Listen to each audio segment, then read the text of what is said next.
एक नगर में राघव नामक एक ज्ञानी शिक्षक रहते थे। वे किसी भी परिस्थिति में शांत रहने के लिए प्रसिद्ध थे। उनके शिष्य उन्हें न केवल उनके ज्ञान के लिए बल्कि उनकी अच्छे बुद्धि और शांति के लिए अत्यंत सम्मान देते थे। एक दिन मोहित नाम का एक शिष्य चिंतित मन से उनके पास आया। वह बहुत क्रोधित था क्योंकि उसकी अपने एक घनिष्ठ मित्र से तीखी बहस हो गई थी। वह लगातार कहता रहा कि उसके साथ कितना अन्याय हुआ है और वह कितना आहत है। राघव शांतिपूर्वक उसकी बातें सुनते रहे, लेकिन एक शब्द भी नहीं बोले। मोहित ने चकित होकर पूछा, गुरुजी, आप कुछ बोल क्यों नहीं रहे? राघव मुस्कुराए और बोले, कभी कभी मौन शब्दों से अधिक बलशाली होता है। मोहित यह बात समझ नहीं पाया और आश्चर्य से उन्हें देखने लगा। तब राघव बोले, तुम्हारी समस्या को समझाने के लिए मैं तुम्हें भगवान बुद्ध की एक घटना सुनाता हूं। एक बार की बात है, भगवान बुद्ध एक गांव में प्रवचन दे रहे थे। तभी एक क्रोधित व्यक्ति उनके पास आया और उन्हें अपशब्द कहने लगा। वह चिल्लाया, उनका अपमान किया और उन्हें भला बुरा कहता रहा, लेकिन भगवान बुद्ध ने कोई उत्तर नहीं दिया। वे शांत खड़े रहे। उनके चेहरे पर अपूर्व शांति थी।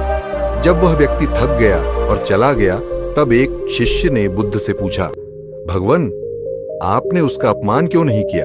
उसका उत्तर क्यों नहीं दिया? भगवान बुद्ध ने मुस्कुराते हुए उत्तर दिया, यदि कोई व्यक्ति तुम्हें उपहार दे और तुम उसे स्वीकार न करो तो वह उपहार किसके पास रह जाता है? शिष्य ने उत्तर दिया, उसके पास जिसने दिया। बुद्ध बोले, ठीक वैसे ही यदि कोई तुम्हें क्रोध या अपशब्द देता है और तुम उसे स्वीकार नहीं करते तो वह उसी के पास रह जाता है। यह सुनकर शिष्य गहरी शांति में चला गया।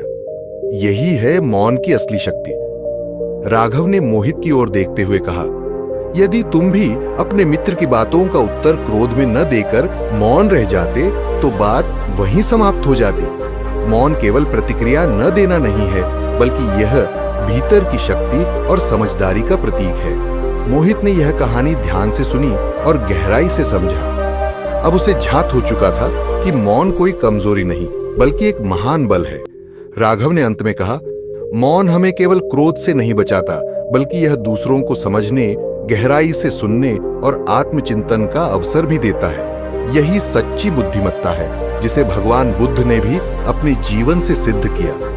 मोहित शांत और प्रसन्न मन से वहां से लौटा, यह जानते हुए कि वह अब अपने जीवन की समस्याओं को एक नई दृष्टि और एक नई शक्ति के साथ संभालेगा।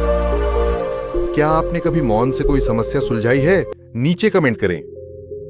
अगर आपको यह वीडियो प्रेरणादायक लगा हो तो इसे लाइक करें, शेयर करें और चैनल को सब्सक्राइब जरूर करें।